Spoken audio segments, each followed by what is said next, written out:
Your question, Mr. Leader Pelath, you go first. Good morning, everybody. Welcome back. It's nice to see all your faces, and I mean that sincerely. Even you, Jim Shella. I want to read to you a few facts about the state of Indiana right now. And when I say state of Indiana, I mean the status of Hoosier land. Right now, our median household income is about $4,500 behind the national average. Our unemployment rate has been above the national average now for 17 straight months. Beyond the economics, though, there's a lot of leading indicators that are very disturbing about where we're at right now. We're 47th in infant mortality.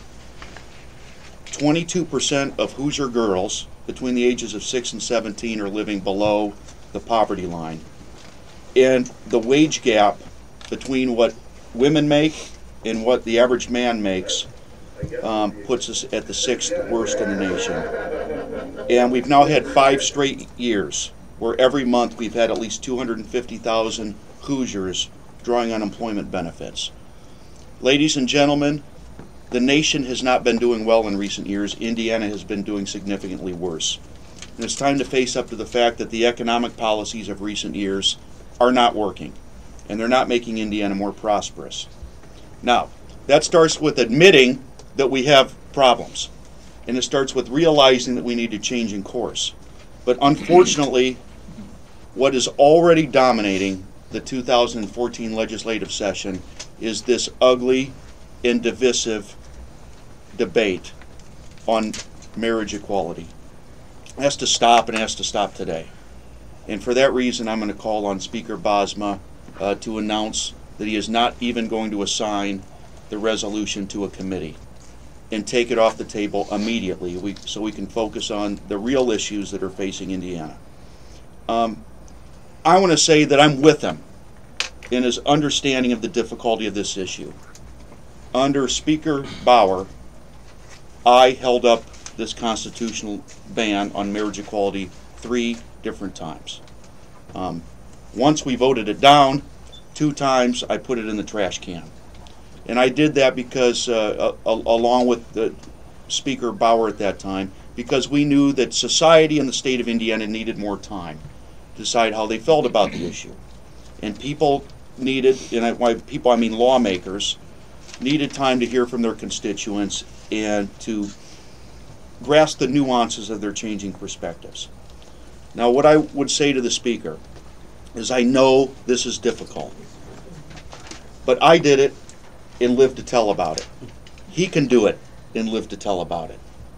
Once he does it, he'll feel better about it, and he'll realize that we'll be able to face the difficulties that Indiana faces, tackle our obstacles, understand that we'll have different approaches to these problems, but the people of Indiana and you, the media, and the Republican supermajorities and Governor Pence will be able to focus on the task at hand. That's my message to you today. It's my message to the Speaker. Let's set it aside and let's move on, and let's start to change some of these statistics. So not only will people want to come to Indiana, but the people who already live here, and most importantly our best and brightest, the kids who are graduating from college right now, are going to want to stay in Indiana because they know that we're a common sense, tolerant, and forward-looking state. And that's what will be good for our state if we can finally set this aside. Leader Lanane. Thank you, Leader Pelath. I totally agree with you. I'm glad you brought up what I've sort of been referring to now as the elephant in the room, which is the marriage amendment. And I applaud your call for the Speaker, and I would do the same on the Senate side for the pro tem to the extent that he can, to urge us to set that issue aside. Yesterday we talked about whether it was the most important issue or not, but one thing you and I agree upon, and I think many people agree upon, is that it's the most divisive issue that is out there. And you've just enumerated so many issues here that are more urgent and pressing, and they're staring us right in the face. The 41st in the nation in per capita income is in and of itself something that we need to tackle right away. But a couple other things that you didn't mention that unfortunately are out there as well too. You look at the meth scourge that exists throughout our state. You look at the fact that this morning in my local paper there was a story about the fact that neonatal addiction problems have become epidemic, and that a interim study committee has urged us to immediately act on that issue. So all these issues of urgency out there, we should set aside this divisive debate over the so-called marriage amendment and really get to work on these problems that are staring us right in the face.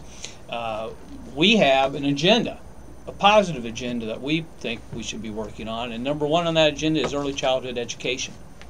We know that in terms of addressing the issues of per capita income in the state of Indiana, it's a long-term problem.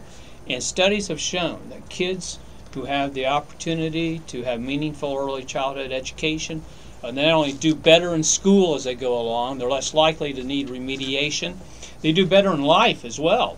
They earn an average of $160,000 over the time of a lifetime, more than kids who don't.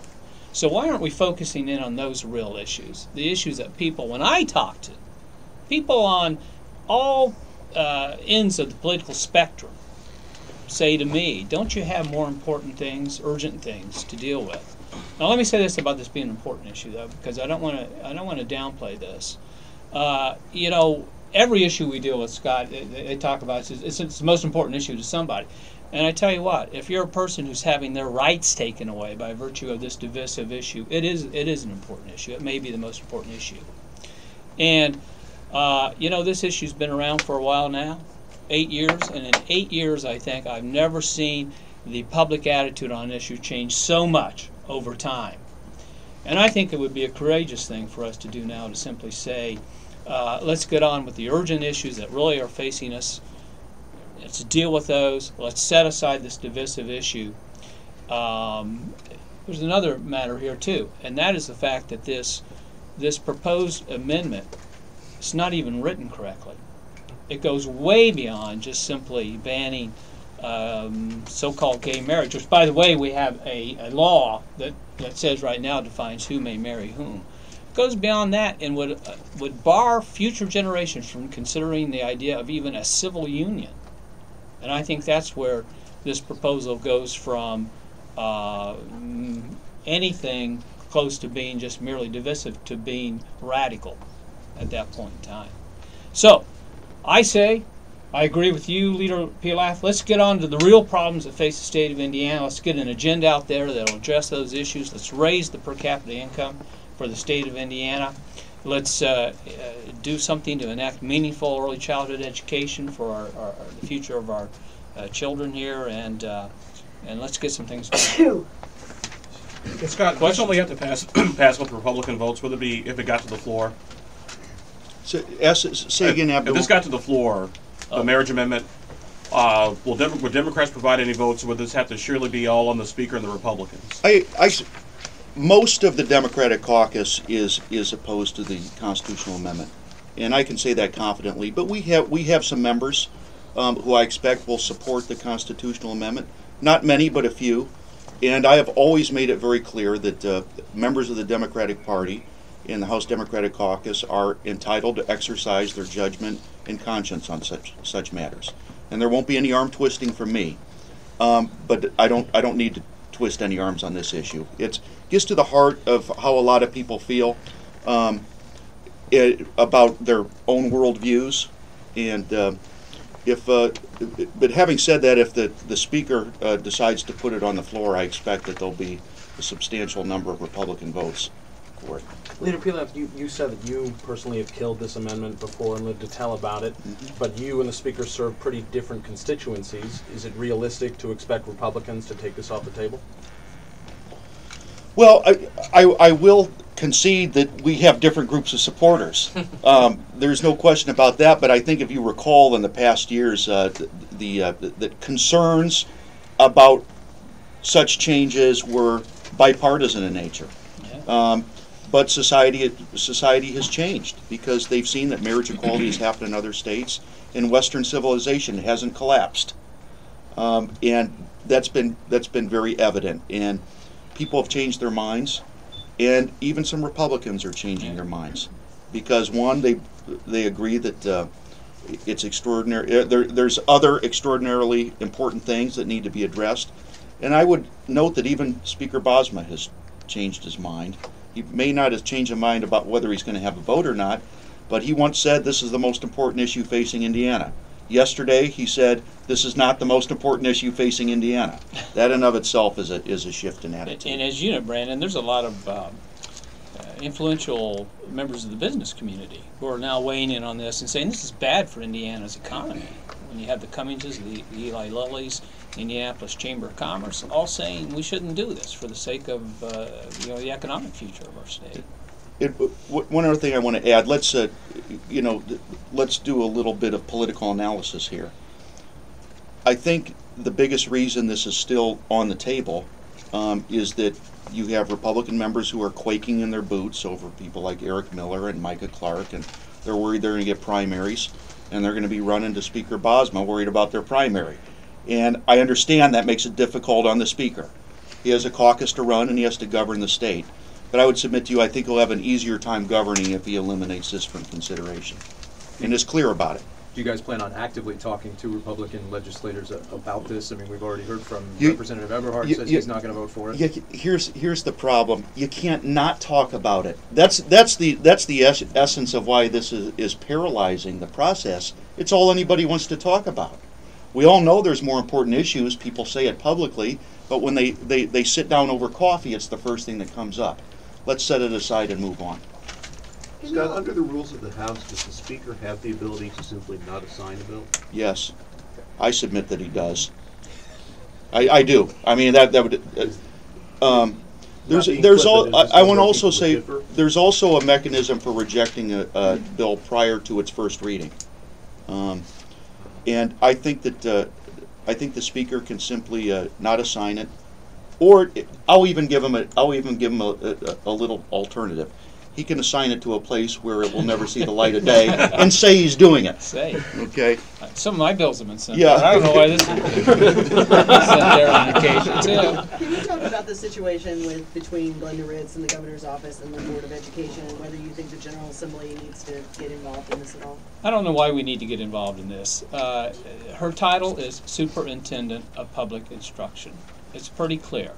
Now, I understand the governor's assertion that, well, there's a shared responsibility here. Well, if that's so, then his share of that responsibility, I think, should rightfully be confined to job creation, career development, those type of aspects of it. But in the state of Indiana, we have decided, via the Constitution and then some statutory work behind that, that we have an office called the Superintendent of Public Instruction. Now, in my mind, the definition of superintendent is that person who supervises. And if the governor wants to consult with the superintendent of public instruction about those things within his bailiwick, I know that her office is open to doing that. They could sit down, they could have plenty of meaningful consultation and discussion about this, but they don't need to encroach upon what is clearly her established authority and turf underneath the Constitution and underneath the statutes of the state of Indiana. Leslie, can I add a little something to what Tim just said? I find it, I want to use the word amusing, but it's actually a little bit infuriating that the party of smaller government and lower taxes would rather add new expensive bureaucrats than have to work with one lone Democrat.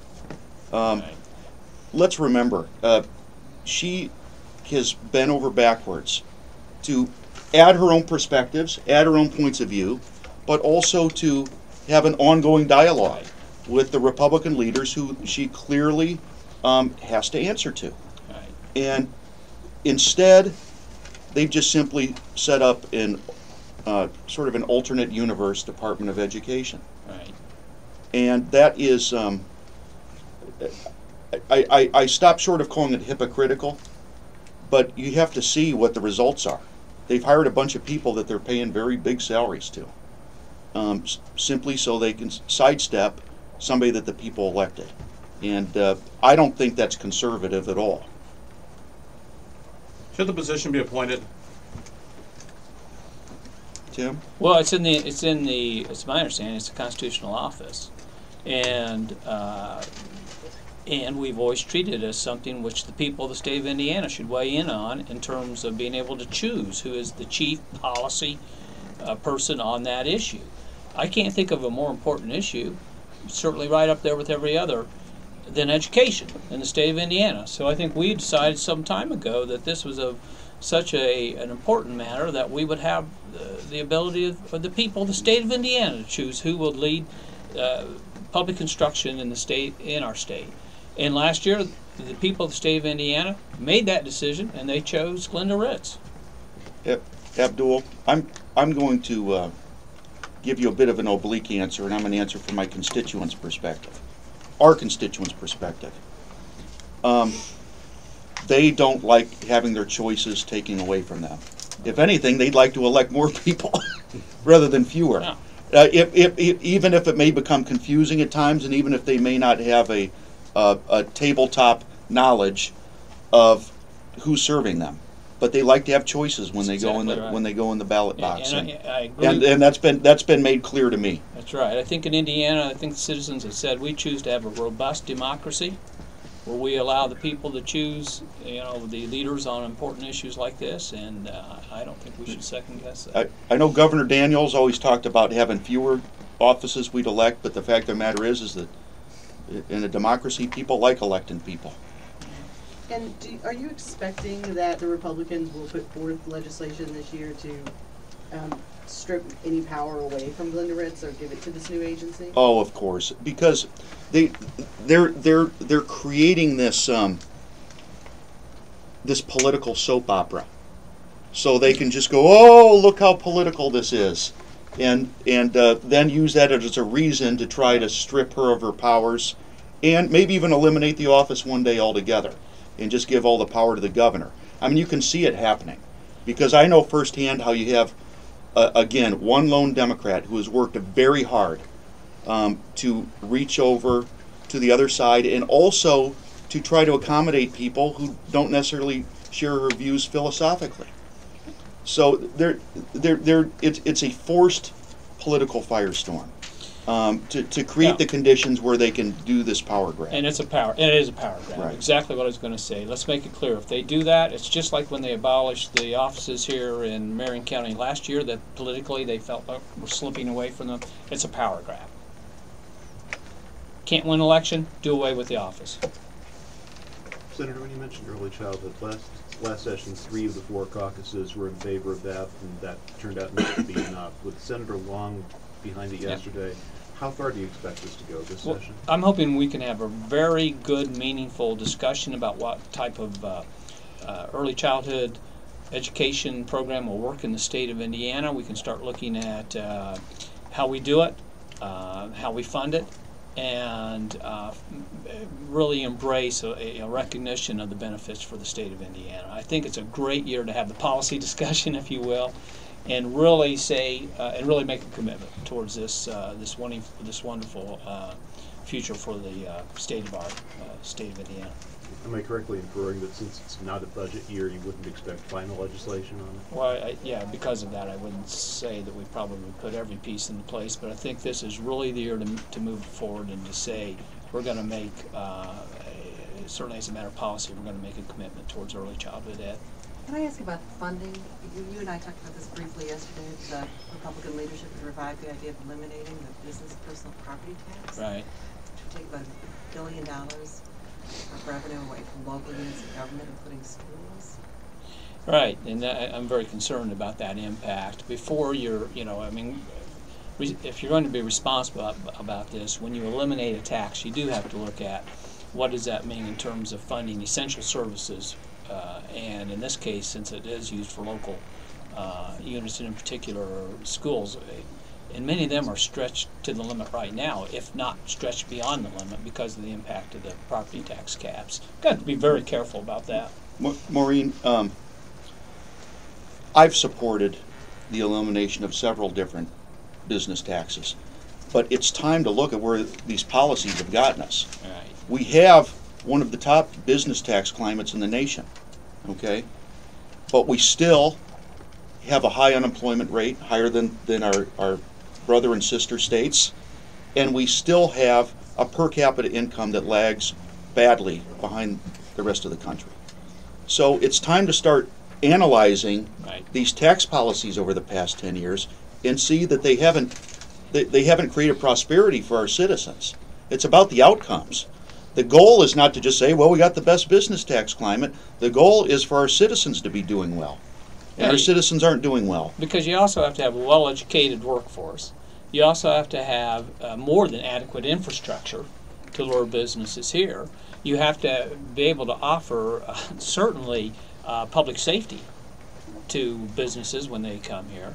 And if you're getting to the point where you're really cutting into the adequacy of those services, then now you're just, it's counterproductive at some point in time. So. It's time to start talking about outcomes, and not worship surpluses and tax structures like they're deities.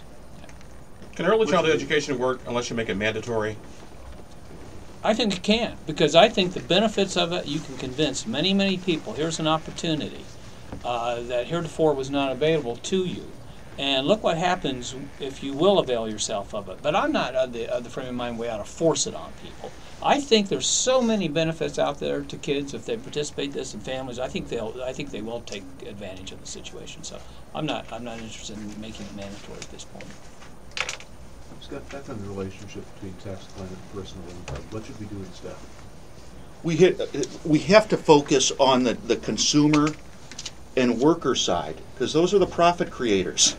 I mean, you have to remember, you need people that are able to buy stuff. They have a successful economy. All the focus has been on the investor side for the past decade. And that's important. But we also have to look at the other side and what's limiting our economic growth. Right. It's infrastructure, it's the skills of our workforce, and it's consumer disposable income. Yep. Okay, and we have to address policies that are going to allow people to buy more things. Sorry. I was going to add a fourth, and that's also what's the overall state of the healthiness of your state, because that is an attraction. It's a quality of life situation in terms of people coming to the state of Indiana. And when you rank 41st in the nation in terms of all the various health indices that are out there, in Indiana we've got a long ways to go there.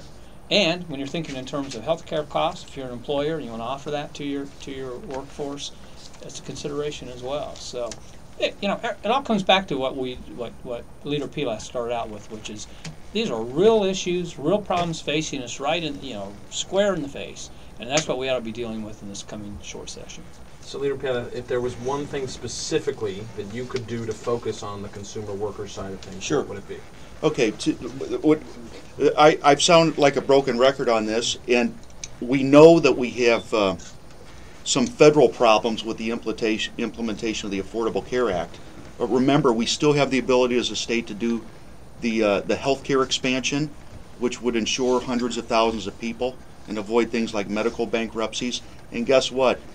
We could have, and it pains me to say this, followed the lead of Kentucky and done a statewide exchange, and like we argue, protect ourselves from the federal government, whatever bungling they may do there, so people could do a better job at securing health insurance for themselves.